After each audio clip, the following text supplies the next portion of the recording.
Hello everyone, I'm Saket Bajpayee, Director of Prayas Physics Classes, Dehradun. Welcome to the first lecture of Work, Energy and Power. In this lecture, we are basically going to learn how to find the work done. Alright? तो सबसे पहले जिस चीज की हमें जरूरत पड़ेगी इस लेक्चर में वो है स्केलर प्रोडक्ट या फिर डॉट प्रोडक्ट।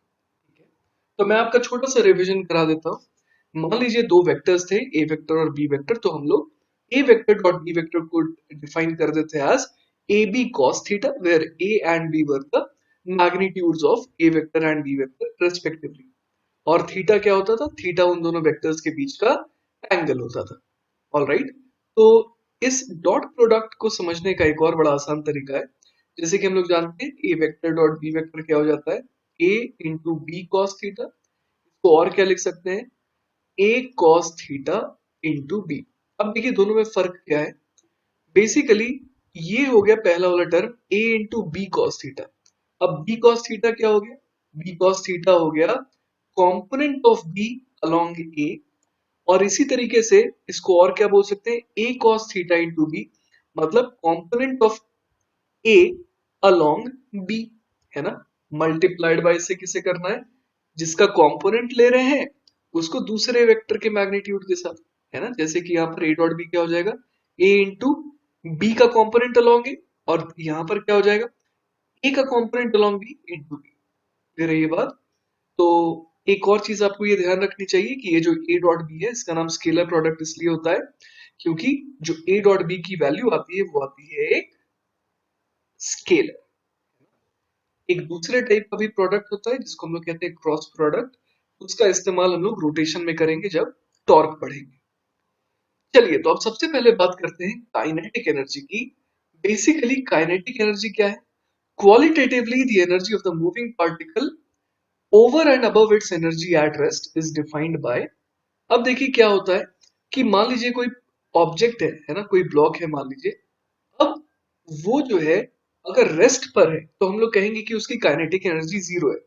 अब अगर उसके पास कोई स्पीड v आ गई और इस ब्लॉक का मास मान लीजिए m है, तो हम लोग कहते हैं कि इसके पास एक एक्स्ट्रा एनर्जी आ गई जो कि है काइनेटिक एनर्जी।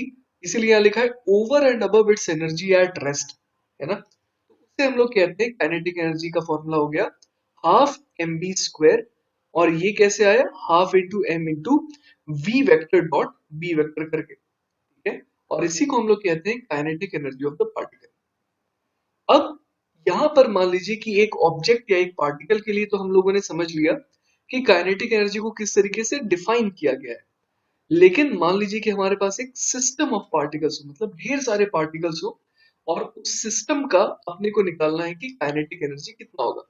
तो कुछ नहीं, काइनेटिक एनर्जी जो है वो कैसी क्वांटिटी होती है? वो तो एनर्जी है, स्केलर है। तो हम लोग क्या कर देंगे? जैसे मान लीजिए एक पार्टिकल है, एक और पार्टिकल है, एक और पार्टिकल है। इसकी वेलोसिटी v1 है, मास m1 है। इसकी वेलोसिटी v2 है, मास m1 है। इसकी वेलोसिटी v3 है और मास m3 है। तो हम लोग सिंपली क्या बोल देंगे? Half m1 v1 square plus half m2 v2 square plus half m3 v3 square. ये हो जाएगा पूरे के पूरे सिस्टम की काइनेटिक एनर्जी। ऑलराइट, चलिए तो अब काइनेटिक एनर्जी से रिलेटेड कुछ इंपॉर्टेंट नोट पॉइंट्स देखते हैं। पहला पॉइंट है, if no force is applied on a particle its velocity v remains constant and hence the kinetic energy remains the same. मान लीजिए हमारे पास एक पार्टिकल है। अब अगर इस पे कोई फोर्स अप्लाई ही नहीं हो रहा है तो इसकी वेलोसिटी v, इसमें क्या कोई चेंज आएगा?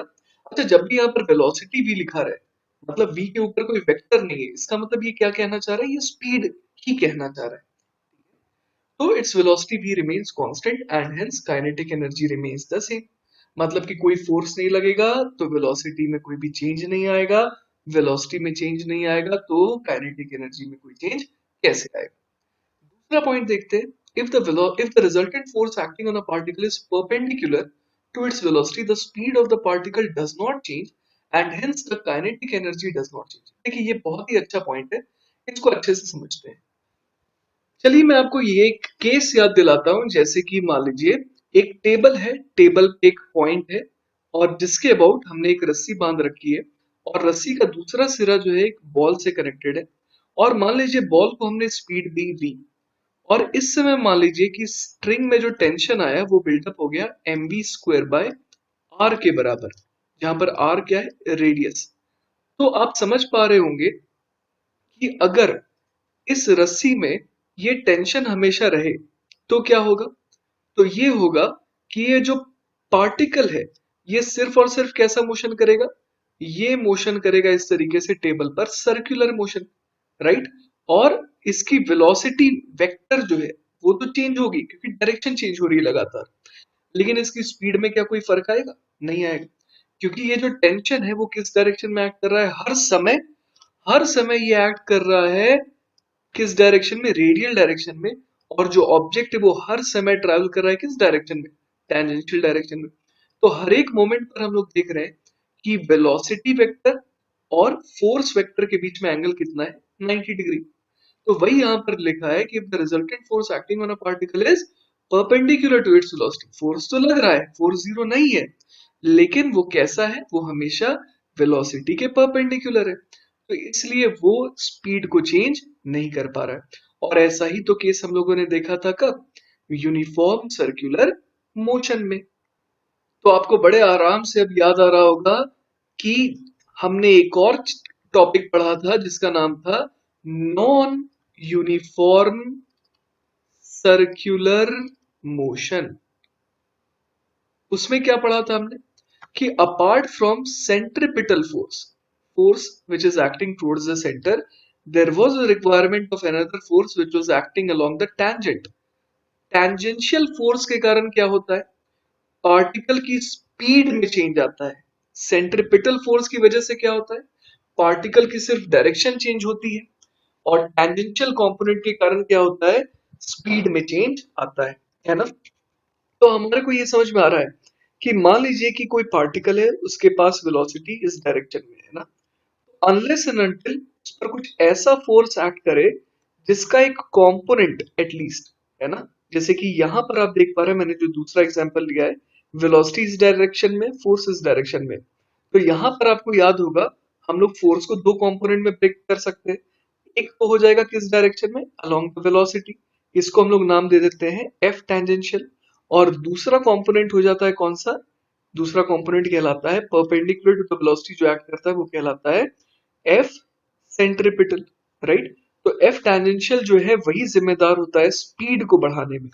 सेंट्रिपिटल फोर्स जो है वो सिर्फ वेलोसिटी की क्या करेगा, डायरेक्शन को चेंज करेगा।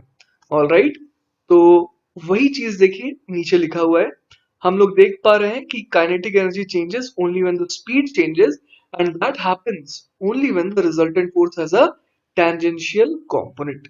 टेंजेंशियल कंपोनेंट का मतलब आप अच्छे से याद रखिएगा, टेंजेंशियल कंपोनेंट का मतलब होता है the component of accel, the component of force along the velocity, है ना। इसको हम लोग कह सकते हैं एफ टेंजेंशियल, ठीक है। तो अब हमें समझ में आया कि फोर्स की ही रिक्वायरमेंट नहीं होती, टेंजेंशियल फोर्स की रिक्वायरमेंट होती है। तो डीके बाई dt को हम लोग क्या लिख सकते हैं, differentiation of half m v square with respect to time, क्योंकि kinetic energy half m v square है। अब हाफ एम वी स्क्वायर को अगर डिफरेंशिएट करें विद रिस्पेक्ट टू टाइम तो देखिए वी स्क्वायर का क्या हो जाएगा, 2v dv बाई dt, और यहां से हाफ से वो 2 कैंसिल आउट हो गया, तो ये बन गया mv dv बाई dt। और हमें ये बहुत इंपॉर्टेंट पॉइंट है, हमें ये पता है कि dv वेक्टर बाय dt होता है एक्सेलरेशन, लेकिन dv बाय dt होता है ए टेंजेंशियल, क्योंकि यहां पर जो v है वो क्या है, वो स्पीड है, और यहां पर जो v वेक्टर था वो क्या था, वेलोसिटी था। तो बहुत कॉशियस रहिएगा, dv वेक्टर बाय dt होता है एक्सेलरेशन, लेकिन dv बाय dt सिर्फ क्या होता है, ए टेंजेंशियल, जो कि क्या बता रहा है, rate of change of speed बता रहा है। तो वही देखिए यहाँ पर आ गया, यहाँ पर आ गया mv dv बाई dt, और m dv बाई dt क्या बन गया, m dv बाई dt बन गया टेंजेंशियल फोर्स, और उसका मल्टीप्लीकेशन किसके साथ करना है, स्पीड के साथ करना है। और अगेन मैं याद दिला दूं, m dv by dt, m dv by dt को हम लोग क्या कहते हैं, f टेंजेंशियल, क्योंकि यही वो कंपोनेंट है फोर्स का जिसके कारण क्या चेंज होता है, स्पीड चेंज होता है। तो वही देखिए यहाँ पर लिखा है where Ft is the resultant tangential force if the resultant force F vector makes an angle theta with the velocity। जैसे कि मान लीजिए ये F वेक्टर है और ये मान लीजिए वेलोसिटी वेक्टर है और इन दोनों के बीच में अगर एंगल थीटा है तो मैंने आपको बार बार समझाया है कि F टेंजेंशियल कितना हो जाएगा, वो हो जाएगा फोर्स का component along velocity which is F cos theta. कोई रटने वाली बात नहीं है, आप बिल्कुल समझते हुए चल सकते हैं। तो dk बाई dt हमारे पास जो है वो कितना आ गया, एफ टी इंटू वी आ गया। अब एफ टी को क्या लिख सकते हैं, एफ कॉस थीटा। तो हमारे को dk बाई dt कितना मिल गया, F cos theta into V. और ये तो जाना पहचाना सा रिजल्ट है। ये एफ वी कॉस थीटा को और क्या लिख सकते हैं, एफ डॉट वी। और वेलोसिटी क्या होता है, वेलोसिटी होता है D R by D T, rate of change of position, है ना।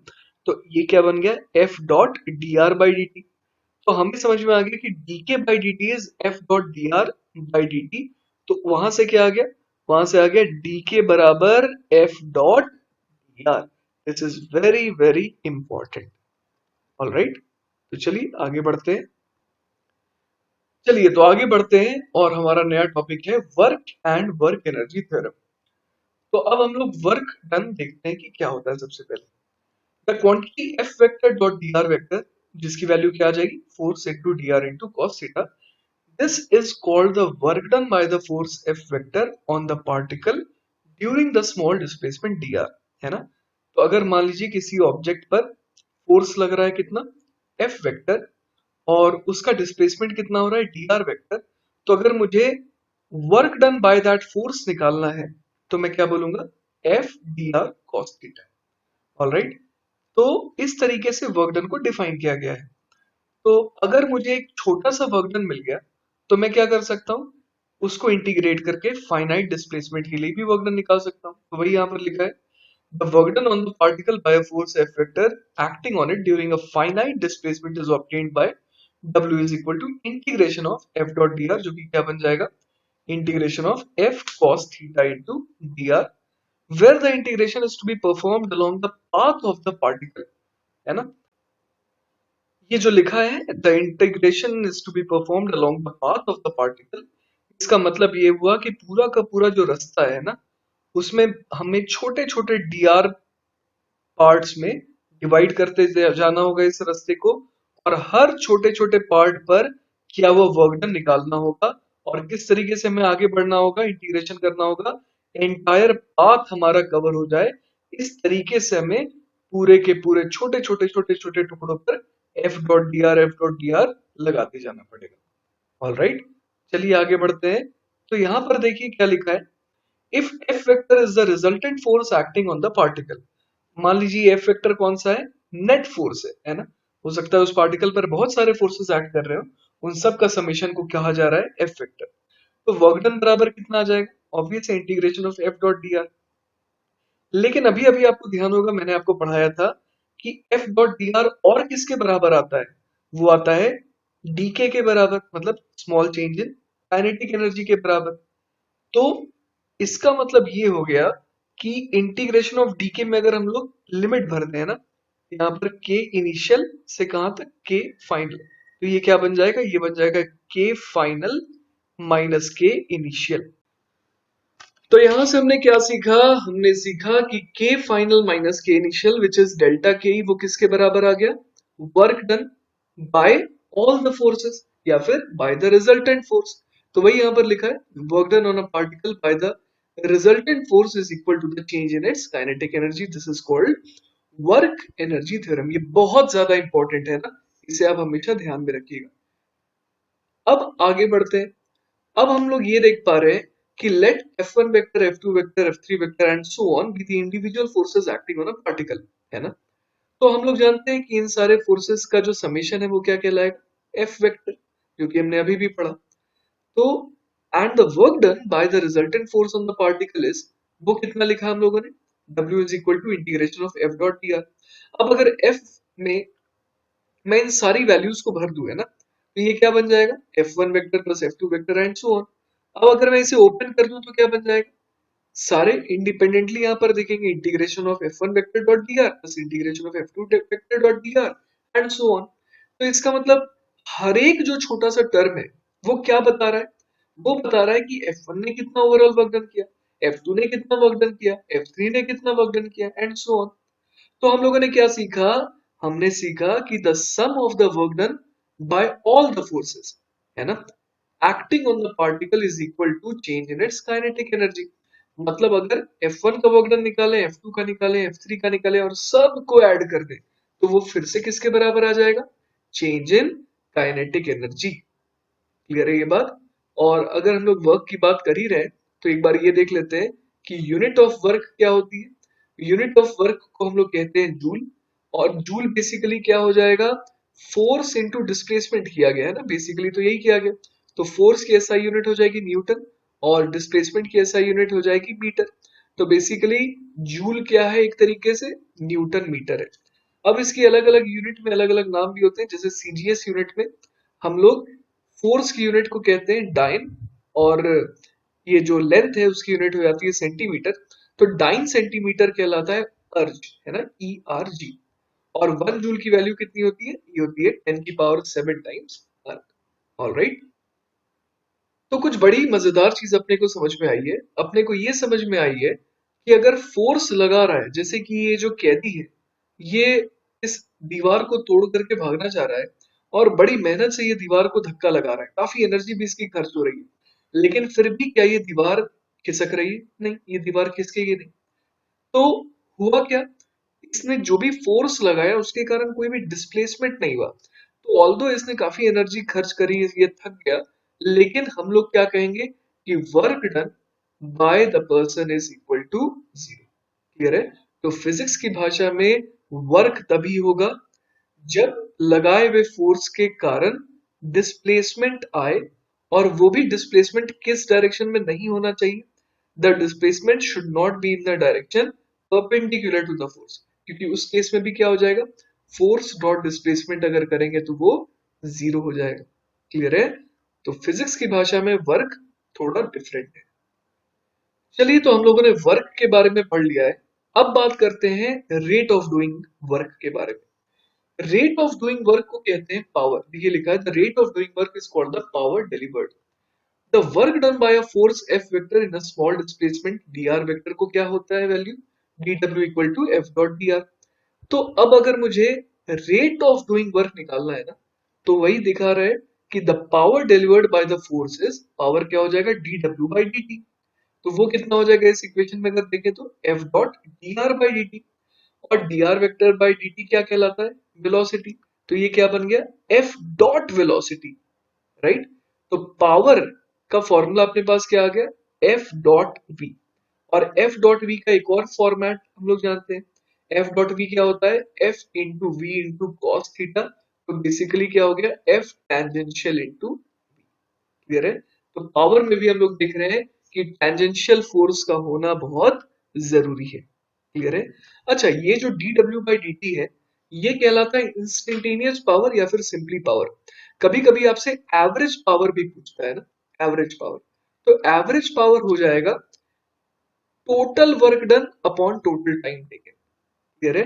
चाहे किसी भी हिसाब किसी भी रेट से वर्क डन हुआ हो, हमें इन दी एंड क्या देखना है कि ओवरऑल वर्क डन जो है वो कितना हुआ और कितने देर में हुआ। भले हो सकता है बीच में कुछ देर के लिए वर्क डन नहीं हो रहा, लेकिन हमारे को क्या करना है? एवरेज देखना है। ठीक है, तो ये ध्यान रखिएगा। और एसआई यूनिट इसकी होती है, जैसे कि वर्क डन की तो जूल होती है, तो ये पावर है, तो पावर का क्या हो जाएगा? जूल पर सेकेंड। और उसका नाम होता है उसकी यूनिट का वॉट। और 746 वॉट की वैल्यू को कहा जाता है 1 हॉर्स पावर, है ना। हॉर्स पावर ही क्यों चुना गया? क्योंकि पहले के जमाने में घोड़ा गाड़ी जो है वो बहुत पॉपुलर हुआ करती थी, है ना। ऑल राइट, तो हम लोग एंटर करते हैं बहुत इंपॉर्टेंट टॉपिक पर, वो है कैलकुलेशन ऑफ वर्क डन। देखिए, कैलकुलेशन ऑफ वर्क डन में बेसिकली फॉर्मूला तो एक ही यूज होता है, वर्क डन बराबर integration of F dot D R. और इसी एक फॉर्मूले की मदद से हम लोग अलग अलग केसेस में अलग अलग टाइप्स ऑफ फोर्सेस में वर्क डन निकालते हैं। तो आपको बेसिकली ये याद रहे कि फॉर्मूला एक ही है और उसको इस्तेमाल करने का तरीका भी एक ही है, पर केसेस अलग हैं, उनको हम लोग डील कर रहे हैं। तो सबसे पहला केस जो हम लोग ले रहे हैं वो है ऑफ अ कांस्टेंट फोर्स। जैसे कि एक बहुत ही आसान सा कांस्टेंट फोर्स हमारे को दिखता है, वो है फोर्स ऑफ ग्रेविटी। जैसे कि m मास है, तो उस पर फोर्स ऑफ ग्रेविटी कितना लगता है? F is equal to mg के बराबर। तो हम लोग क्या कर रहे हैं, यहाँ पर एक पार्टिकल था और ये इंक्लाइन प्लेन है, और इस पार्टिकल को हम लोगों ने इस फ्रिक्शनलेस सरफेस पर लुढ़का दिया है ना, जिससे कि ये स्लाइड करते हुए ए से बी की तरफ जा रहा है। तो हम लोग निकालना चाहते हैं कि इस डिस्प्लेसमेंट के दौरान है ना कितना वर्क डन किया ग्रेविटी ने। तो हम लोग देख पा रहे हैं कि कभी भी मान लीजिए कि छोटा सा डिस्प्लेसमेंट भी अगर ले, है ना, यहाँ से यहाँ तक का मान लीजिए एक छोटा सा डिस्प्लेसमेंट किसी टाइम इंटरवल के लिए हम लोग सेलेक्ट करना चाह रहे हैं। डिस्प्लेसमेंट कितना हुआ, मान लीजिए यहाँ से यहाँ तक का dr। अब इस dr डिस्प्लेसमेंट के दौरान जो है, चलिए देखते हैं कि वर्क डन बाय ग्रेविटी कितना आ रहा है ना। तो हम लोग जानते हैं कि फोर्स तो पूरे दौरान कैसा लगा, नीचे की तरफ लगा, और उसकी वैल्यू थी mg। और डिस्प्लेसमेंट कितना हुआ dr, और ये एंगल कितना है थीटा। तो हम लोग बोल सकते हैं कि ये जो छोटा सा वर्क डन आया वो कितना आ जाएगा, वो आ जाएगा mg डॉट dr, मतलब mg into dr into cos of theta. तो स्मॉल वर्क डन जो है वो कितना आ रहा है, mg मल्टीप्लाइड बाय, अच्छा ये dr cos थीटा क्या बन गया, आप देखिए कि अगर dr ये वाली लेंथ है ना, और उसके अलावा mg इस डायरेक्शन में एक्ट कर रहा है, तो हम लोग समझ सकते हैं कि ये जो थीटा एंगल है और ये जो dr लेंथ है, इन दोनों की मदद से हमें समझ में आ रहा है कि dr cos थीटा क्या बन गया, dr cos थीटा बेसिकली बन गया dr का component along the force of gravity, है ना। dr का कंपोनेंट अलोंग द वर्टिकल, जिस डायरेक्शन में कौन एक्ट कर रहा है, फोर्स ऑफ ग्रेविटी एक्ट कर रहा है। तो हम लोग यहाँ पर सिंपली क्या लिख सकते हैं, dr cos थीटा को मैं लिख सकता हूं कि dh, है ना, displacement along this vertical direction. तो अगर मुझे dw बराबर mg इंटू डी मिल गया है ना, तो मैं टोटल वर्क डन कैसे निकालूंगा, वो हो जाएगा integration of mg into all such dh, जहां पर dh क्या है, वर्टिकल डायरेक्शन में डिस्प्लेसमेंट। तो मुझे समझ में आ रहा है कि mg तो कांस्टेंट है, वो बाहर आ जाएगा, तो अंदर क्या बच जाएगा, सिर्फ और सिर्फ dh। और मुझे ये भी पता है कि dh का समेशन क्या हो जाएगा, dh का समेशन हो जाएगा h। तो मेरा आंसर क्या हो गया, mg इंटू h, करेक्ट है। तो बेसिकली आपको यही ध्यान रखना है कि जब भी कोई कांस्टेंट फोर्स हो, तो आपको ये देखना है कि ये जो पार्टिकल है ना, वो इस कांस्टेंट फोर्स के अलोंग कितना ट्रेवल किया। जैसे मुझे साफ दिख रहा है कि ये mg फोर्स वर्टिकली डाउनवर्ड है, और ये जो पार्टिकल है ये भले किसी इंक्लाइंड प्लेन के अलोंग गया, लेकिन उसका कंपोनेंट अलोंग वर्टिकल डायरेक्शन, और वो भी वर्टिकली नीचे, कितना आया, h आया। ऑलराइट, तो इसीलिए वर्क डन कितना आ गया, प्लस mg। तो वही देखिए यहाँ पर लिखा है W is equal to m g into A B cos theta, मतलब कि mgh जो कि क्या है, force multiplied by displacement along the force, है ना। तो हम लोग कह सकते हैं कि hence work done by a constant force in going from A to B depends only on the positions of A and B and not on the actual path taken, है ना। अगर सिंपली हम लोग इसे ड्रॉप कर दिए होते, है ना, यहाँ से सिंपली अगर मैं इस पार्टिकल को ड्रॉप कर दिया होता, तो भी ये धाए से नीचे गिरता, और उस केस में भी डिस्प्लेसमेंट अलोंग वर्टिकल कितना होता है, एच ही होता। क्लियर है। तो रास्ता कैसा भी चुन ले, वर्क डन हमेशा क्या आएगा, वर्क डन आएगा कांस्टेंट फोर्स के लिए force multiplied by displacement along the force. अच्छा, तो अगला पॉइंट देखते हैं क्या है। अगला पॉइंट है कि if a particle starts from A and reaches to the same point A, अच्छा, after some time the work done by gravity during the round trip is zero as the height descended is zero। बिल्कुल सही बात है ना। मान लीजिए कि ये पार्टिकल जो है ऐसे जा करके फिर थोड़ी देर बाद घूम करके कैसे भी करके यहाँ पहुंच जाता, तो भी हम लोग क्या बोलते हैं कि mg के कारण वर्क डन कितना आया, जीरो आया, क्योंकि mg के अलोंग इसका डिस्प्लेसमेंट कितना हुआ, जीरो हुआ। करेक्ट है। जितना पॉजिटिव वर्क डन एक्चुअली नीचे जाने में mg ने किया, उतना ही नेगेटिव वर्क डन क्या हुआ होगा, जब पार्टिकल ऊपर जा रहा होगा तब mg ने उतना ही इक्वल नेगेटिव वर्क डन किया, जिसके कारण नेट वर्क डन क्या आ गया, जीरो। अच्छा, ये वाला केस बहुत डिफरेंट है उस केस से, जिस केस में हमने क्या पढ़ा था कि अगर फोर्स लग रहा है परपेंडिकुलर डायरेक्शन में as compare to the velocity, है ना। तो उस केस में क्या हो रहा था कि हर समय वर्क डन जीरो था। लेकिन ये जो केस अभी हम लोगों ने देखा, कि पहले मान लीजिए नीचे गया फिर ऊपर गया।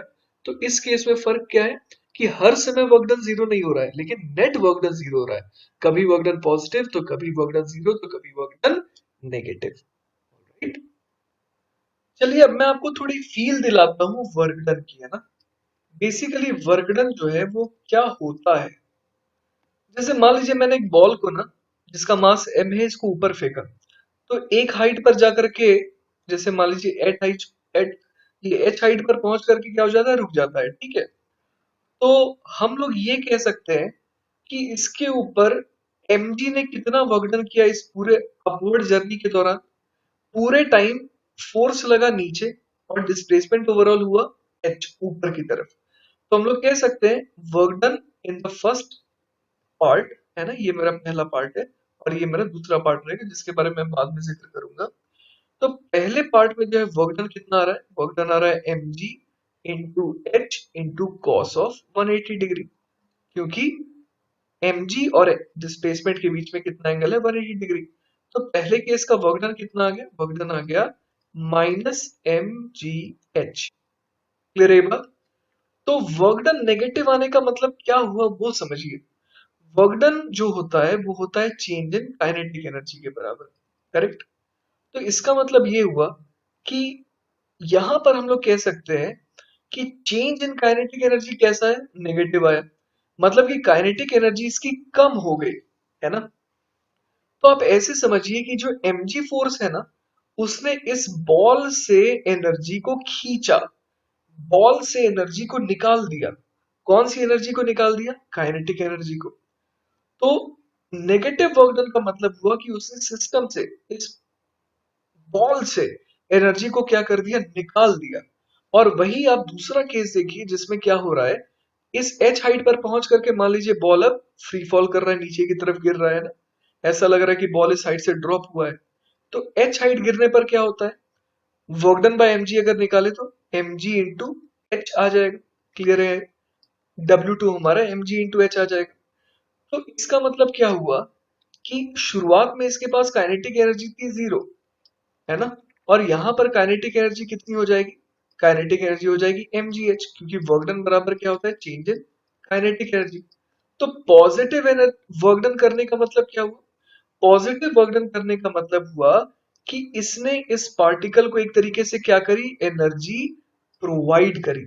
और नेगेटिव वर्क डन का मतलब हमने क्या सीखा कि इस फोर्स ने इस पार्टिकल से एनर्जी को खींचने की कोशिश की। क्लियर है ये बात। ऑल राइट, तो अब हम लोग एंटर कर रहे हैं वर्क डन के सबसे इंपॉर्टेंट सेगमेंट में, जो है work done bye spring force, है ना। तो स्प्रिंग के केस में देखिए क्या फर्क आ जाता है। अभी जो हम लोगों ने mg का केस लिया था, उसमें mg was a constant force. लेकिन अभी स्प्रिंग जो है, उसके बारे में आपको ये जानकारी है कि एज पर द इलोंगेशन और कंप्रेशन स्प्रिंग फोर्स वेरी करता है, राइट। तो मान लीजिए मेरे पास एक ब्लॉक था और एक स्प्रिंग से अटैच करवा दिया था मैंने, और शुरुआत में जो स्प्रिंग है वो नेचुरल लेंथ में थी, that means x was equal to 0। अब मान लीजिए मैंने इसे पकड़ करके टुवर्ड्स राइट खींचा, और इस मोमेंट पर इसकी लोकेशन क्या हो गई, इसकी लोकेशन कुछ ऐसी हो गई सच दैट कि ये जो ब्लॉक है उसने स्प्रिंग को कितने से खींच दिया है, x1 लेंथ से। इसका मतलब right now the elongation in the spring is x1। Alright. तो अब मुझे निकालना है work done on the block by the spring force as the block moves from x equal to 0 to x equal to x1। यहां से यहां तक का जो ट्रांजिशन हुआ, है ना, मान लीजिए मैंने ही पकड़ के इसे यहां से यहां खींचा, लेकिन उस दौरान स्प्रिंग ने भी तो इस ब्लॉक पर कुछ वर्क किया होगा। मैं उस वर्क को फाइंड आउट करना चाहता हूँ। ऑलराइट। तो अब मुझे क्या करना होगा, फोर्स तो कांस्टेंट है नहीं, जैसे यहाँ पर फोर्स 0 लग रहा था शुरुआत में, एंड में फोर्स लगने लगा kx1, where k is the spring constant of the spring. तो मुझे क्या करना होगा, मुझे छोटे छोटे वर्कडन को ऐड करके टोटल वर्कडन बनाना पड़ेगा। तो जैसे मैं एक काम करता हूँ, मैं यहाँ पर बोलता हूँ कि किसी मोमेंट पर, है ना, जब इलोंगेशन कितने का था, when the elongation in the spring was x, उस मोमेंट पर आप मुझे बताइए कि स्प्रिंग कितना फोर्स लगा रहा होगा। ऑब्वियस है कि स्प्रिंग इस पर कितना फोर्स लगा रहा होगा, इस ब्लॉक पर स्प्रिंग उस समय लगा रहा होगा k इंटू एक्स, राइट। और मान लीजिए उस मोमेंट पर मैंने एक छोटा सा डिस्प्लेसमेंट लिया टुवर्ड्स राइट, है ना। ये ब्लॉक जो है इस समय ऑलरेडी स्प्रिंग को कितना इलोंगेट किए हुए था, x, और फर्दर कितना और मूव करके इलोंगेट करवा दिया स्प्रिंग को, dx। ऑलराइट, तो ये ब्लॉक जो है further dx distance towards right move करा है। तो इस छोटे से डिस्प्लेसमेंट के दौरान तो हम लोग kx को कांस्टेंट मान सकते हैं, क्योंकि x में कोई सिग्निफिकेंट चेंज नहीं आया है। तो हम लोग छोटा सा वर्क डन इस दौरान कितना कह सकते हैं, हम लोग कह सकते हैं kx into d x into cos of pi. क्यों? क्योंकि फोर्स का मैग्नीट्यूड है kx, डिस्प्लेसमेंट हुआ टुवर्ड्स राइट और उसका मैग्नीट्यूड है dx, और फोर्स और डिस्प्लेसमेंट के बीच में एंगल कितना है, 180 डिग्री का, या फिर पाई रेडियन का, तो वही cos पाई आ गया। तो dw कितना आ गया, ये आ गया माइनस के एक्स डी एक्स। तो अब अगर मुझे टोटल वर्क डन चाहिए ना, टोटल वर्क डन चाहिए, तो मैं क्या करूंगा, माइनस के एक्स डी एक्स को इंटीग्रेट कर दूंगा फ्रॉम 0 टू x1। मैंने यही तो कहा था कि फाइनली x1 स्प्रिंग में इलोंगेशन आना चाहिए। तो अगर ऐसा करते हैं तो आप देखिए कि वर्क डन कितना आ जा रहा है, वर्क डन आ जा रहा है माइनस हाफ के x1 का स्क्वायर। ऑलराइट, तो नेगेटिव वर्क डन आना भी चाहिए था, क्योंकि पूरे टाइम जो है ब्लॉक किधर गया, block moved from left to right और स्प्रिंग फोर्स लगा टुवर्ड्स लेफ्ट, है ना। तो हमेशा जो है फोर्स और डिस्प्लेसमेंट के बीच में एंगल 180 डिग्री रहा, तो इसीलिए वर्क डन तो नेगेटिव आना ही चाहिए था। क्लियर हुई ये बात? तो चलिए वर्क डन बराबर नेगेटिव जो आया उसके उसके सिग्निफिकेंस को समझते हैं। मान लीजिए कि ब्लॉक जब नेचुरल लेंथ पे था, उस समय मान लीजिए मैं ऐसा करता कि इसे v स्पीड प्रोवाइड करता है ना, मान लीजिए मैं इसे अचानक से एक झटका देता, जिसके कारण इसके पास इमीडिएटली कितनी स्पीड आ जाती, v स्पीड आ जाती। तो जैसे जैसे ये टुवर्ड्स राइट जा रहा था ना, इसकी स्पीड कम होती जाती, किसकी, इस ब्लॉक की। क्यों कम होती जाती, क्योंकि during the journey from this position to some other position towards right क्या हो रहा है, पूरे टाइम स्प्रिंग जो है ना, स्प्रिंग जो है इस पर कैसा वर्क डन कर रहा है, नेगेटिव। और मैंने आपको सिग्निफिकेंस बताया है कि इस ब्लॉक को अगर देखें, अगर सिर्फ इस ब्लॉक को देखें और इसके ऊपर कैसा वर्क डन हो रहा है, नेगेटिव, मतलब कि ये जो फोर्स है ये इस ब्लॉक से एनर्जी को खींच रहा है। और कौन सी एनर्जी को खींच रहा है, इसकी काइनेटिक एनर्जी को। ऑलराइट, तो यहां पर हम लोग समझ सकते हैं कि वर्क डन नेगेटिव आने का मतलब क्या हुआ, कि धीरे धीरे धीरे धीरे स्प्रिंग की एनर्जी, और वो भी कौन सी, काइनेटिक एनर्जी जो है, उसको कम किया जा रहा है। और कौन कम कर रहा है, ये स्प्रिंग फोर्स कम कर रहा है, जिसके कारण इवेंचुअली एक मोमेंट पर जाकर के क्या होगा, ब्लॉक एक इंस्टेंट के लिए रुकेगा तो जरूर। चलिए, तो जैसा मैंने कहा था कि ये स्प्रिंग के द्वारा वर्क डन निकालने वाला जो केस है ये बहुत इंपॉर्टेंट है, तो इसे मैं बहुत सारे केसेस में तोड़ करके आपको समझाऊंगा। जैसे पहला केस है जब स्प्रिंग अपने नेचुरल लेंथ पर था, शुरुआत में इनिशियली मैंने नेचुरल लेंथ एल नॉट दिखा रखी है, और वहां से इसका ट्रांजिशन हुआ to a state such that spring has got a compression of x naught. तो मुझे इस इनिशियल स्टेट से इस फाइनल स्टेट के दौरान जब सॉरी ब्लॉक इस तरीके से टुवर्ड्स लेफ्ट गई है, तो मुझे इस दौरान स्प्रिंग ने कितना वर्क डन किया वो निकालना है। ऑलराइट, तो चलिए इसको निकालने के लिए हमें क्या करना होगा, हमें ये समझ में आ रहा है कि स्प्रिंग फोर्स तो वेरिएबल है, तो हमें क्या करना होगा, किसी छोटे से डिस्प्लेसमेंट dx के लिए बात करनी होगी, और उसके बाद उन सारे वर्क डन को क्या करना होगा, एड अप करना होगा। तो in this diagram I have shown कि ये जो ब्लॉक है नेचुरल लेंथ से टुवर्ड्स लेफ्ट कितना डिस्टेंस आगे गई, ये गई x डिस्टेंस आगे, है ना। तो इसका मतलब ये हुआ कि मैं x जो है वो कहां से मेजर कर रहा हूं, मैं x मेजर कर रहा हूं यहां से। ऑलराइट, आप देखिएगा बहुत सिंपल लगेगा आपको, यहां से मैं x मेजर कर रहा हूं, और अगर ये फर्दर इसी डायरेक्शन में और आगे गया, तो मैं बोल दूंगा कि ये कितना और आगे गया, dx आगे गया। ठीक है, तो अब आप मुझे लॉजिकली बताइए कि अगर स्प्रिंग में x का कंप्रेशन है, ठीक है, तो इस मोमेंट पर जब x का कंप्रेशन आया है, या फिर x प्लस dx का कंप्रेशन आया है, या फिर एनीथिंग बिटवीन x से लेकर के x प्लस dx का कंप्रेशन आया है, इस पूरे दौरान हम लोग मान सकते हैं कि इस ब्लॉक पर फोर्स कितना लग रहा होगा, लगभग kx के बराबर ही लग रहा होगा। और इसकी डायरेक्शन कैसी होगी, धक्के वाली, क्योंकि स्प्रिंग को बिल्कुल नहीं पसंद आ रहा है कि ब्लॉक उसे कंप्रेस करता जाए। तो इस पर फोर्स लग रहा है आगे की तरफ kx, और इसका डिस्प्लेसमेंट किधर हो रहा है, पीछे की तरफ dx। इसका मतलब फोर्स और डिस्प्लेसमेंट में कितना एंगल हो गया, दोनों के बीच में एंगल हो गया 180 डिग्री। तो मैं बड़े आराम से लिख सकता हूँ कि dw बराबर क्या हो जाएगा, kx dx cos of 180 degree. तो यहाँ से dw क्या आ गया, dw आ गया माइनस kx dx। अब यहाँ पर एक चीज का आप ध्यान दीजिएगा, x मैंने क्या लिया है, x मैंने लिया है कि ब्लॉक अपने इनिशियल लोकेशन से कितना आगे गया, मतलब कितना कंप्रेस करा है स्प्रिंग को। ठीक है, तो यहाँ पर x जो है वो एक तरीके से मेरे लिए क्या हो गया, मैग्नीट्यूड हो गया है ना, x जो है वो डिस्टेंस है। ठीक है, तो अगर मैं अब यहाँ पर इंटीग्रेशन कर दूं है ना, तो x की वैल्यू शुरुआत में तो जीरो थी, करेक्ट, और x की वैल्यू हमने क्या मानी कि एंड में कितनी हो जानी है, x नॉट हो जानी है।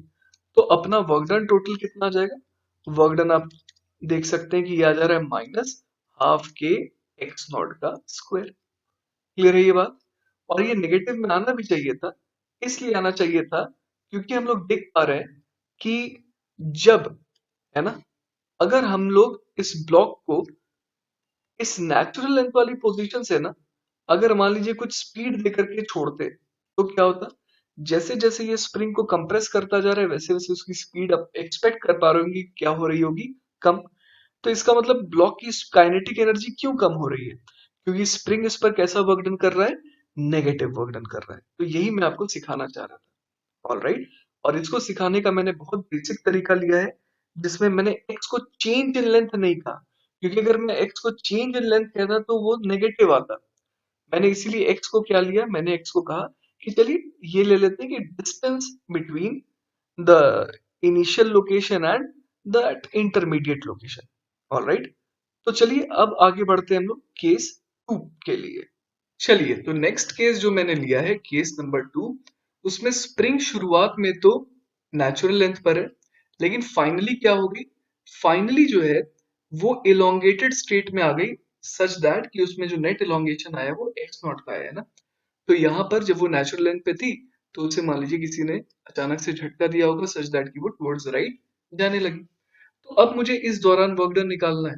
तो वर्क डन हम लोग कैसे निकालें, अगेन हम लोग क्या करेंगे, किसी इंटरमीडिएट लोकेशन की बात करेंगे, जब स्प्रिंग जो है उसमें कितना इलोंगेशन आया हो, उसमें लेटर से कि इलोंगेशन आया हो एक्स का। ऑलराइट, तो मान लेते हैं कि इस मोमेंट पर स्प्रिंग की लेंथ जो है वो कितनी हो गई, स्प्रिंग की लेंथ हो गई L not plus x. Alright, अब मैं क्या चाह रहा हूं कि ये फर्दर जो है कितना आगे जाए, dx आगे जाए। ठीक है, तो आपको ये समझ में आ रहा होगा कि इस पूरे dx डिस्टेंस जो ये ट्रेवल करेगी आगे की तरफ, इस जर्नी के दौरान आपको समझ में आ रहा होगा कि स्प्रिंग जो है वो ब्लॉक पर पीछे फोर्स लगा रही होगी, और कितना लगा रही होगी कि x, लेकिन इसका डिस्प्लेसमेंट किस डायरेक्शन में हुआ, आगे की तरफ हुआ, और कितना हुआ dx। तो मैं बोल सकता हूँ कि स्मॉल वर्क डन कितना आ जाएगा, वो आ जाएगा अगेन माइनस के एक्स डी एक्स। तो यहाँ से वर्क डन फिर से कितना आ जाएगा, इसका इंटीग्रेशन, तो हम लोग कर देते हैं माइनस के एक्स डी एक्स का इंटीग्रेशन, और x कहाँ से कहाँ वेरी करेगा, जीरो से x नॉट तक, करेक्ट। तो अपने पास क्या आ गया, अपने पास आ गया कि वर्क डन बराबर माइनस हाफ के एक्स नॉट का स्क्वायर। ऑलराइट, तो ये हमारा केस 2 का जवाब आ गया, जिसमें कि हम लोगों ने क्या देखा कि इनिशियल स्टेट क्या थी, नेचुरल लेंथ वाली थी, और फाइनल स्टेट क्या हो गई, इलोंगेशन वाली हो गई। और हम लोग अगेन एक्सपेक्ट भी कर पा रहे हैं, क्योंकि अगर आप इसे इस ओरिएंटेशन से, नेचुरल लेंथ वाली ओरिएंटेशन से अगर इसे एक झटका देंगे और ये आगे जाएगी, तो इवेंचुअली इसकी स्पीड जो है वो धीरे धीरे डाई आउट करनी ही है। चलिए, तो इस बार जो हमने केस लिया था ठीक उसका उल्टा केस लेते हैं। अब हम लोग ले रहे हैं कि स्प्रिंग शुरुआत में इलोंगेटेड थी। ऑलराइट, मान लीजिए ये शुरुआत में यहाँ पर थी, है ना, इनिशियल लोकेशन ये थी, और फाइनल लोकेशन अब ये हो गई, जिसमें कि स्प्रिंग जो है अब क्या हो गई, फाइनली नेचुरल लेंथ पे आ गई। मान लीजिए ये जो लेंथ है ये एल नॉट है ना। तो स्प्रिंग जो है फाइनली कहाँ पर आ गई, अपने नेचुरल लेंथ में आ गई। तो अब हमें सोचना है कि स्प्रिंग ने इस ब्लॉक पर कैसा वर्क डन किया, है ना। तो शुरुआत में तो स्प्रिंग कैसी थी, स्ट्रेच थी। तो मान लेते हैं फिर से उसी तरीके से कि कोई इंटरमीडिएट लोकेशन पर है ना, मान लेते हैं कि स्प्रिंग जो है किसी पर्टिकुलर मोमेंट पर कैसी थी, इलोंगेटेड थी।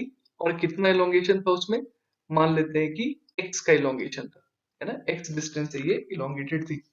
तो आप समझ पा रहे होंगे कि स्प्रिंग जो है वो क्या चाह रही होगी कि ब्लॉक जो है उस पर फोर्स कैसा लगे, पीछे की तरफ की x, क्योंकि स्प्रिंग जो है वो इलोंगेटेड है। ऑल राइट, लेकिन ब्लॉक जो है उसका डिस्प्लेसमेंट किस तरफ हो रहा है इस बार, इस बार ब्लॉक का डिस्प्लेसमेंट भी हो रहा है टुवर्ड्स लेफ्ट। मतलब फोर्स और डिस्प्लेसमेंट दोनों की ही डायरेक्शन इस बार कैसी आ गई, सेम आ गई। तो चलिए इस बार वर्क डन निकालते हैं, छोटा सा वर्क डन। डी डब्ल्यू बराबर क्या हो जाएगा इस बार, मैग्नीट्यूड ऑफ फोर्स के एक्स है। अब ये मान लीजिए थोड़ा आगे खिसकी, है ना, तो यहां पर जो distance covered by the block है वो मैं बोल दूंगा मॉड ऑफ dx। क्यों ऐसा बोल रहा हूं मैं, क्योंकि x जो है वो क्या हो रहा है, कम हो रहा है। x मैंने क्या कहा था, x मैंने कहा था कि नेचुरल लेंथ से जो ब्लॉक है ना वहां तक की जो दूरी है उसको मैंने x कहा, तो ये दूरी तो कम हो रही है, तो dx क्या हो जाएगा, नेगेटिव। तो इसीलिए मॉड ऑफ dx वो क्या होगा, वो हो जाएगा मैग्नीट्यूड ऑफ डिस्प्लेसमेंट। तो इसीलिए मुझे यहाँ पर क्या लिखना होगा, माइनस dx, क्योंकि dx खुद क्या है, नेगेटिव। और मुझे ये पता है कि जब मैं a vector dot b vector करता हूँ तो मुझे क्या चाहिए, ए बी कॉस थीटा, मतलब a का मैग्नीट्यूड b का magnitude into cos of angle between them. तो फोर्स वाला तो क्लियर था कि x जो है, x मैंने क्या दूरी मानी थी, है ना, नेचुरल लेंथ और ब्लॉक के बीच की दूरी को x कहा था इस मोमेंट पर। तो x तो ठीक है, पॉजिटिव है, लेकिन ये जो x है ये घट रहा है, राइट। तो इसीलिए जो dx होगा वो क्या होगा, नेगेटिव। तो मुझे नेगेटिव तो नहीं चाहिए, मुझे तो मैग्नीट्यूड चाहिए, तो इसलिए मैं क्या लिखूंगा, माइनस dx। उसके अलावा फोर्स और डिस्प्लेसमेंट दोनों के बीच में एंगल कितना है, दोनों के बीच में एंगल इस बार है 0 डिग्री। तो मैं क्या लिखूंगा यहाँ पर, कॉस ऑफ 0 डिग्री, राइट। अब यहाँ पर आपको केयरफुल होना पड़ेगा, डी डब्ल्यू बराबर जब आपने लिख दिया माइनस के एक्स डी एक्स, तो अब लिमिट क्या पुट करें, राइट। तो शुरुआत में, है ना, शुरुआत में x की वैल्यू कितनी थी, x was equal to x naught, और बाद में x की वैल्यू क्या हो गई, बाद में x की वैल्यू हो गई 0, क्योंकि वो x नॉट से नेचुरल लेंथ पर आ रहा है, राइट। तो मुझे यहाँ पर टोटल वर्क डन इस बार कितना मिल जाएगा, टोटल वर्क डन आप देख पा रहे हैं मेरे पास आ जाएगा हाफ के एक्स नॉट का स्क्वायर। और इस बार देखिए ये पॉजिटिव आ गया है ना, तो work done bye spring positive क्यों आया, आप समझ सकते हैं कि अगर स्प्रिंग जो है शुरुआत में खींची हुई रहेगी और उसे छोड़ देंगे तो क्या होगा, वो ब्लॉक को धीरे धीरे जैसे जैसे वो खींचता जाएगा और वो नेचुरल लेंथ पर बुलाता जाएगा, तो क्या होता जाएगा, ब्लॉक के पास स्पीड बढ़ती चली जाएगी और ब्लॉक को काइनेटिक एनर्जी मिल जाएगी, है ना। ऐसा ही तो होता है तीर धनुष में, राइट, कि हम लोग क्या करते हैं, पहले जो है हम लोग खींचते हैं तीर को सच दैट कि वो जो धागा है वो खिंच जाए, है ना। गुलेल में भी ऐसा ही कॉन्सेप्ट होता है, गुलेल में हम लोग क्या करते हैं, जो रबर है उसमें पत्थर को फंसाते हैं, फिर पत्थर को खींचते हैं सच दैट कि रबर जो है वो एक स्ट्रेच्ड कंडीशन में आ जाए, और जैसे ही छोड़ते हैं तो क्या होता है, वो जो रबर है वो जैसे ही नेचुरल लेंथ पे पहुंचता है तब तक क्या हो जाता है, स्टोन के पास एक अच्छी खासी एनर्जी आ जाती है in the form of kinetic energy. तो वही यहाँ पर हमें देखने का मौका मिल रहा है। ऑलराइट, तो चलिए चौथा केस में लेता हूं कि स्प्रिंग जब शुरुआत में कंप्रेस थी, ये इसकी इनिशियल पोजीशन है, और वहां से कहां पहुंच गई, अपने नेचुरल लेंथ पर। एल नॉट से मैंने स्प्रिंग की नेचुरल लेंथ को शो किया है। तो हमें इस बार फील हो रहा है कि स्प्रिंग हमेशा क्या कर रही है, इस पर आगे की तरफ धक्का लगा रही है, क्योंकि स्प्रिंग अगर कंप्रेस्ड है तो वो वापस से रिलैक्स स्टेट में आना चाहिए। तो पूरे टाइम क्या हो रहा होगा, पूरे टाइम ये हो रहा होगा कि ब्लॉक पर लग रहा होगा धक्का आगे की तरफ, और उसका डिस्प्लेसमेंट भी हो रहा है आगे की तरफ। तो हमें ये उम्मीद है कि इस बार क्या होगा, इस बार ऐसा होगा कि work done by the spring आना तो चाहिए पॉजिटिव। चलिए देखते हैं कैसे आएगा वो। चलिए तो इस केस में वर्क डन निकालने के लिए मैंने क्या अज्यूम किया कि इस मोमेंट पर जो कंप्रेशन है ना, स्प्रिंग जो है अपने ओरिजिनल लेंथ से कितनी कम है, एक्स लेंथ कम है, ठीक है। तो इस मोमेंट पर क्या हो रहा होगा, ये आगे की तरफ जाएगी, है ना, अभी ये आगे की तरफ जाएगी और कितना आगे जाएगी वो सोचते हैं। ठीक है, तो मान लेते हैं कि इस मोमेंट पर, है ना, इस मोमेंट पर इस पर फोर्स कैसा लग रहा होगा? इस पर फोर्स ऑब्वियस है कि लग रहा होगा किस डायरेक्शन में, आगे की तरफ। कितना? वो लग रहा होगा एग्जैक्टली इक्वल टू के एक्स, करेक्ट। और बहुत छोटा सा डिस्प्लेसमेंट इसका आगे की तरफ हुआ, राइट। तो उस दौरान हम लोग क्या मान सकते हैं? हम लोग मान सकते हैं कि जो फोर्स है वो पूरे दरमियान कांस्टेंट रहा, राइट। अब मुझे छोटा सा वर्क डन निकालना है, तो डी डब्ल्यू आप बताइए क्या लिखा जाए। डी डब्ल्यू में लिखूंगा फोर्स का मैग्नीट्यूड सबसे पहले कितना हो जाएगा, के इंटू एक्स, क्योंकि एक्स तो मैंने क्या मानी, इस ब्लॉक की नेचुरल लेंथ वाली लोकेशन से दूरी मानी, तो फोर्स का मैग्नीट्यूड तो के एक्स हो गया। अब डिस्प्लेसमेंट कितने मैग्नीट्यूड का हुआ वो सोचिए। मुझे फिर से ये समझ में आ रहा है कि जैसे जैसे ब्लॉक नेचुरल लेंथ के पास आ रहा है, ये जो x है ना ये कम होता जा रहा है, राइट। तो मैं यहाँ पर dx नहीं लिखूंगा, मुझे यहाँ पर फिर से लिखना पड़ेगा माइनस dx, क्योंकि x कम हो रहा है तो dx क्या हो जाएगा, नेगेटिव। तो मुझे तो मैग्नीट्यूड ऑफ, है ना, मैग्नीट्यूड चाहिए कि कितना डिस्टेंस ये ट्रेवल करा, तो यहाँ पर क्या लिखूंगा मैं, माइनस dx।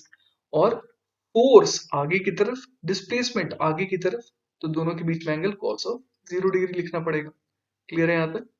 तो अब मुझे क्या चाहिए, वर्क डन। तो मुझे क्या करना होगा, इसका इंटीग्रेशन, तो मैं क्या लिख दूंगा, इंटीग्रेशन ऑफ माइनस के एक्स डी एक्स। अब x की शुरुआत में क्या वैल्यू थी, शुरुआत में x जो है सबसे ज्यादा था और वो कितना था, x नॉट। और बाद में जब ये बॉडी जो है नेचुरल लेंथ पर पहुंच गई तो x की वैल्यू क्या हो गई, 0। तो यहां से फिर से आप देखिए कि वर्क डन कितना आ जाएगा, हाफ के एक्स नॉट का स्क्वायर। तो मुझे जो उम्मीद थी कि वर्क डन पॉजिटिव आना चाहिए, देखिए बिल्कुल वही आया है ना। वर्क डन जो है इस केस में क्या आ रहा है, केस नंबर 4 में पॉजिटिव आ रहा है। ऑलराइट, चलिए अब बढ़ते हैं नेक्स्ट केस की तरफ। चलिए, तो अपना जो केस 5 है वो है इलोंगेटेड से कंप्रेस्ड, और वो भी शुरुआत में जो इलोंगेशन था वो कितने से था, वो था एक्स नॉट से। और बाद में कंप्रेशन भी कितने लेंथ से आ गया, कंप्रेशन भी आ गया एक्स नॉट का। मतलब शुरुआत में स्प्रिंग की लेंथ थी L not plus x naught, और बाद में कितनी हो गई, L not minus x naught. तो यहां से ब्लॉक जो है इस तरीके से सफर कर रही है, ठीक है। तो चलिए, अब हमारे को ये समझ में आ रहा होगा कि इस वर्क डन को दो पार्ट में डिवाइड करना होगा। एक होगा जब ये इस इलोंगेटेड स्टेट से कहां तक पहुंचे, नेचुरल स्टेट तक, और फिर नेचुरल स्टेट से कहां तक पहुंचे, इस कंप्रेस स्टेट तक। तो ये दोनों ही केसेस हम लोगों ने एक्चुअली देख लिए हैं। हम लोगों को याद है कि जब स्प्रिंग जो है इलोंगेटेड से नेचुरल पर आती है तो इस आधे केस के दौरान क्या होगा, स्प्रिंग ब्लॉक को एनर्जी प्रोवाइड करेगी, राइट। तो from initial to natural length, work done by the spring कितना आ जाएगा, वो आ जाएगा प्लस हाफ के एक्स नॉट का स्क्वायर, हमने डिराइव कर रखा है। और नेचुरल लेंथ से, है ना, जब ये कंप्रेशन की स्टेट में आएगी तो स्प्रिंग इस पर कैसा वर्क डन करेगा, नेगेटिव। और एग्जैक्टली कितना वर्क डन करता है वो भी हमने निकाल रखा है, वो करता है माइनस हाफ के एक्स नॉट का स्क्वायर। तो आप देख पा रहे हैं कि net work done by the spring कितना हो जाएगा, वो हो जाएगा हाफ के x not square minus half के एक्स नॉट स्क्वायर, मतलब कि 0। तो क्लियर है बात। तो एक चीज आपको समझ में आ रही होगी कि अगर जितना इलोंगेटेड ब्लॉक है उतना ही कंप्रेस्ड ब्लॉक हो जाए तो क्या होगा, जितनी एनर्जी शुरू में स्प्रिंग देगा ब्लॉक को उतनी ही एनर्जी वो वापस उससे खींच भी लेगा। ऑलराइट, तो ऐसे केस में वर्क डन क्या आ रहा है, 0 आ रहा है। और अब बिल्कुल आखिरी केस लेते हैं जिसमें स्प्रिंग जो है कंप्रेस्ड से इलोंगेटेड जा रही है ना। इनिशियली ये कंप्रेस थी और वहां से इलोंगेटेड जा रही है, तो कोई बात नहीं, ये वाला केस भी हम लोगों ने देख रखा है। जब स्प्रिंग कंप्रेशन से नेचुरल लेंथ तक जाएगी, है ना, तो इस दौरान हमारे को याद है कि स्प्रिंग पर धक्का आगे लग रहा है और डिस्प्लेसमेंट भी आगे हो रहा है। तो इस हाफ में क्या होगा, वर्क डन कितना आ जाएगा, हाफ के एक्स नॉट स्क्वायर। लेकिन जब स्प्रिंग नेचुरल से इलोंगेटेड में जाएगी, है ना, तो उस दौरान क्या होगा, फोर्स पीछे लेकिन डिस्प्लेसमेंट आगे। तो उस केस में work done by the spring on the block कैसा आ जाता था, माइनस हाफ के एक्स नॉट स्क्वायर। तो इसका मतलब क्या हो गया, फिर से हम लोग देख पा रहे हैं कि वर्क डन कैसा आ रहा है, 0 आ रहा है। ऑलराइट, तो ये आप ध्यान रखिएगा कि जब इनिशियल स्टेट कैसी हो, कंप्रेशन वाली, वहां से जब फाइनल स्टेट की तरफ जा रहा है, इसको समझिएगा, है ना, रटने की जरूरत नहीं है, समझिएगा कि क्या हुआ। जितनी एनर्जी शुरुआत में स्प्रिंग ने इस ब्लॉक को प्रोवाइड करी, वापस से उसने उतनी ही खींची, जिसके कारण वर्क डन क्या आ रहा है, 0 आ रहा है। अच्छा, एक और चीज हम लोग समझ सकते हैं कि अगर ब्लॉक यहां से यहां जा करके फिर यहां से यहां वापस आ जाती तो क्या होता, तो भी हम लोग कह सकते हैं कि वर्क डन नेट 0 हो जाता, क्योंकि इस रास्ते को 4 पार्ट में डिवाइड कर देते, है ना, तो उसमें 2 पार्ट में एनर्जी देता और 2 पार्ट में एनर्जी लेता स्प्रिंग। तो हम लोग समझ पा रहे हैं कि राउंड ट्रिप में क्या हो जा रहा है, एक राउंड ट्रिप में work done by the spring क्या आ रहा है, 0 आ रहा है। ऑलराइट, तो चलिए, आई होप कि आपको ये लेक्चर समझ में आया होगा। बहुत ही ज्यादा इंपॉर्टेंट लेक्चर था ये, और अभी इसका सेकंड पार्ट भी जो है वो भी आपको मिलेगा, और वो भी बहुत ही इंपॉर्टेंट है ना। इस पार्ट में आपने बेसिकली क्या देखा, आपने work done bye constant force देखा और work done bye spring force देखा। आगे आने वाले पार्ट्स में आप लोग और भी अलग अलग केसेस के लिए वर्क डन निकालना सीखेंगे, और उसमें हम लोग और एक चीज पढ़ेंगे, that is power. So till then, keep practicing. Bye bye.